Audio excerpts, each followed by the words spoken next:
Sleep is an important component of rest and recovery. So if you're having shoulder pain with sleep, here are some tips and tricks you can try in order to help minimize that.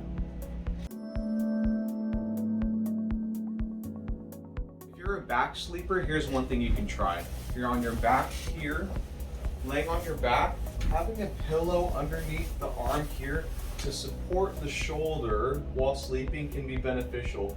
Because without the pillow here, if you can imagine, with your arm resting here, with the weight of your arm and gravity can sometimes be pulling down on the shoulder here. So having a pillow here to support the arm can sometimes be helpful to help minimize pain during sleep. If you're a side sleeper, here's one helpful tip you can try to minimize pain during sleep. So on your side, if you have an extra pillow, go ahead and place that pillow kind of underneath the arm to help provide some support. Because if you can imagine, if you don't have a pillow here, sometimes you can get some shoulder pain with the weight of your arm and gravity just coming down and pulling on the shoulder like this.